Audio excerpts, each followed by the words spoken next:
Pourquoi ramener son énergie dans le moment présent? Bonjour et bienvenue dans cette vidéo. Savez-vous que notre environnement crée notre personnalité? Est-ce que vous avez remarqué que quand tout va bien autour de vous, vous êtes joyeux, vous êtes heureux? Quand les choses vont mal dans votre travail, dans la famille, votre morale va mal? Est-ce que vous croyez que c'est normal ça? Est-ce que vous croyez que c'est bien de subir l'environnement, que ce soit le travail, la famille, la relation de couple, la situation matérielle, les emails qu'on reçoit, les courriers qu'on reçoit, les impôts, les finances, les relations, les amis? Est-ce qu'il vous semble juste que nous soyons le résultat de ce qui se passe autour de nous? Logique, oui. Mais est-ce que ça serait pas chouette de garder un mental, un moral bon malgré ce qui se passe? Parce que vous savez qu'avec la loi d'attraction, si on subit l'environnement et du coup qu'on est de mauvaise humeur, on va envoyer dans l'univers de la mauvaise humeur qui va nous revenir par n'importe quelle autre forme possible et imaginable. Et du coup, on va créer des cercles vicieux comme ça. Et ces cercles vicieux, ils contrôlent toute notre vie. On se réveille chaque matin avec les mêmes choses qu'on a dans la tête hier, et ceci 365 jours par an. Si on n'a pas un moment, un déclic qui dit « Hé, regarde où tu es, regarde ce que tu es en train d'émettre. Est-ce qu'il n'y a pas moyen de... Est-ce que je ne peux pas sortir de ça ?»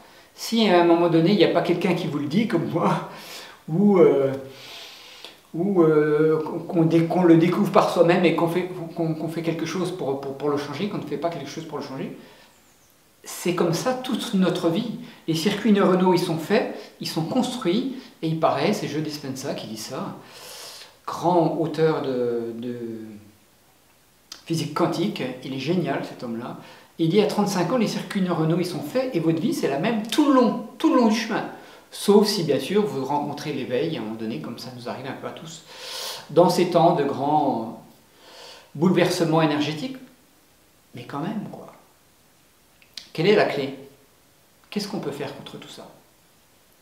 La méditation, le Qigong, alors je parle de ce que je connais, hein, peut-être d'autres choses, mais voilà. Ce sont des arts, des façons de faire, des façons de s'occuper de soi, qui permettent de voir les choses, d'être dans le moment présent, de ne pas sans arrêt calculer l'avenir, poser des schémas dans l'avenir, des schémas qui n'arriveront jamais, ne pas rester, avoir conscience que c'est pas ok de rester dans le passé avec des choses du passé qui nous poursuivent et que l'on traîne toute sa vie. La méditation, le Qigong, ces arts énergétiques qui nous permettent d'être dans le moment présent, d'être conscient, ça l'oblige à être conscient. Alors certes, ça nécessite un effort. Ça nécessite un effort de se poser, de méditer et d'aller contrer ces pensées qui sont fabriquées, qui sont ces circuits neuronaux qui sont faits, que l'on connaît, c'est chez nous, c'est nous-mêmes, ça nous définit finalement. Et aller contre ces schémas de pensée, c'est pas toujours facile.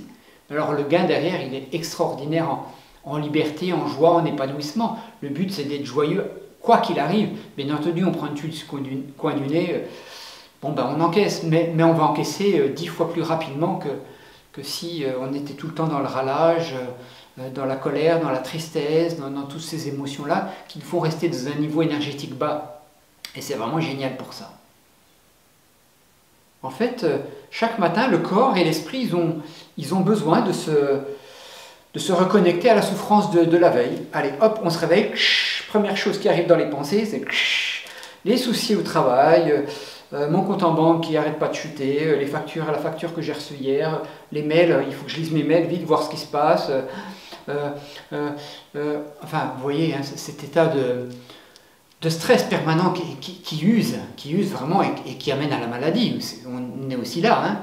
On est sur un éveil pour se sentir bien, mais si on ne le fait pas, on peut aller vers la maladie. Je ne dis pas qu'on y va, mais on peut aller vers la maladie. Alors la clé, pour sortir de ce passé familier que l'on aime bien, parce qu'il est connu, parce qu'il est facile, hop, on repart dans notre anxiété, là, parce qu'on la connaît bien. C'est inconscient tout ça, bien entendu. Évidemment, c'est inconscient, on aimerait bien faire autrement. Hein. Donc, pour sortir de ce passé familier, prévisible, identique chaque jour, confortable finalement. Chaque matin, je vous invite à, tout de suite au réveil, mettre dans votre schéma de pensée, mais qu'est-ce qui va pouvoir m'arriver d'extraordinaire aujourd'hui? Mais qu'est-ce que je vais recevoir comme cadeau? Mais qu'est-ce que la vie va bien pouvoir m'apporter de joyeux aujourd'hui? Toujours en positif, hein, c'est pas qu'est-ce que je vais trouver pour solutionner mes problèmes. Non, mais qu'est-ce qui pourrait bien se passer pour me rendre heureux?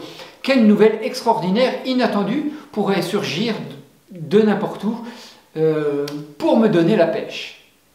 Et alors, vous allez voir, c'est super facile à mettre en place. Au départ, peut-être les 2-3 premières nuits, vous n'allez pas vous penser. 2-3 premiers réveils, vous n'allez pas y penser, vous allez vous réveiller, foncer dans vos soucis.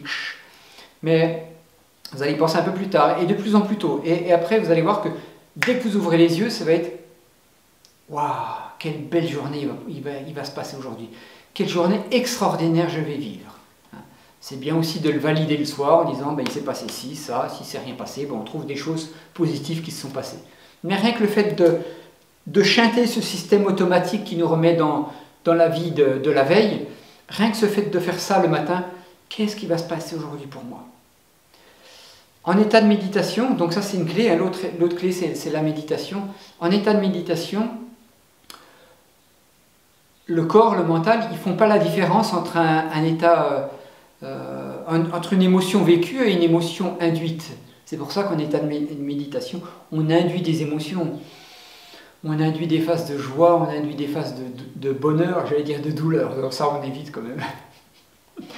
On induit des phases de contentement, de gratitude, et ça met dans notre champ, ça met tout ça dans notre champ, ça nous nourrit positivement.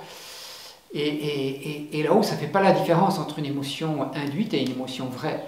Donc c'est ça qui est génial. Je vous invite à pratiquer ces deux choses-là, avec moi ou avec d'autres. Bien entendu, vous avez mon école de santé en ligne. Pratiquer régulièrement, c'est la clé d'une bonne santé, qu'elle soit physique ou mentale. C'est quand même important, les amis. C'est quand même important de prendre soin de soi. Je crois qu'on ne va pas vers le mieux au niveau de la société. Je ne sais pas ce qu'on va traverser, mais l'ouragan, il va être rude. À mon avis, hein. Je ne veux pas être un oiseau de mauvais augure. C'est important maintenant de prendre soin de soi, de prendre des décisions pour aller mieux. Vraiment. Et de ramener son énergie dans le moment présent. N'hésitez pas à mettre un pouce, abonnez-vous si vous n'êtes pas abonné, comme ça à la prochaine vidéo, cliquez sur la petite cloche, la prochaine vidéo, vous la recevez, hop, vous avez de mes nouvelles. C'est magique, je vous dis à très bientôt, prenez soin de vous et prenez soin de vous.